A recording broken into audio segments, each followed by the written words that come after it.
A zoberte si, že ako fungujú algoritmy sociálnych sietí, že keď si mladý muž otvorí účet, tak tejtovci sa mu začnú zjavovať okamžite. Jednoducho ten algoritmus to lebo oni si to môžu aj zaplatiť. Ten algoritmus to okamžite vyhadzuje toho muža vnára do toho, aby tam bol vplyv týchto ľudí, ktorí mu hovoria, že ženy majú byť podradené, že ženy sa majú byť. Toto chceme, aby naši chlapci a mladí muži na Slovensku videli. Toto nie je pravda. Máte tu veľa predstaviteľov sociálnych sietí, ktorí sa majú záujem stretávať s politikmi, vysvetľovať im, ako funguje ten algoritmus. Ja viem, ako funguje Twitter ten má algoritmus. zverejnený a oficiálny algoritmus.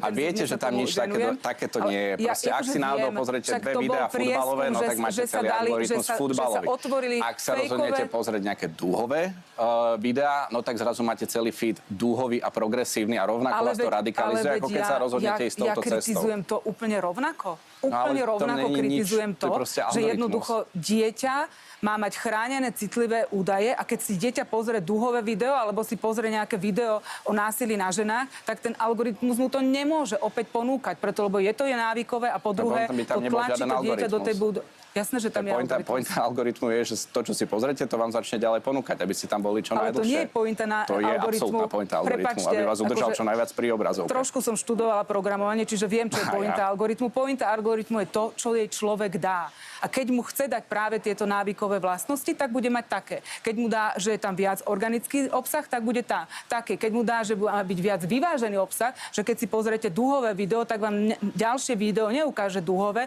ale vám ukáže napríklad konzervatívny postoj k manželstvu, tak je to tak. Viete, čiže ten algoritmus nie je nejaká bytosť, ktorá tam niečo robí na základe svojej vlastnej rozhodnutia, ale je to čo ten programátor tomu algoritmu dal do vienka. Sú viaceré štúdie, ktoré ukazujú, že Silicon Valley naozaj láka tie top mozgy a psychológov, ktorí majú práve na starosti vytvárať tie algoritmy tak, aby udržali nás, ale aj deti na tých sociálnych sieťach čo najdlhšie, ponúkali nám to, o čo už sme prejavili záujem a tak ďalej, takže tie algoritmy sú tam na to, aby presne nás preniesli to, o čom už sme raz prejavili záujem, aby sme to videli častejšie. No ja hovorím, že by mali nám ponúknuť presný opak, aby bol ten obsah vyváženejší. Tak dobré, ale to idete proti celému biznisovému fungovaniu sociálnych sietí. Vy chcete, aby si proste strieľali dokola na sociálne siete a to sa nestane. Ja chcem, aby nezarábali na tom nešťastí aj tých detí, aj tých dospelých ľudí, ktorí práve preto prišli s rôznymi tínedžerskými účtami, ktorí ho toto majú chrániť.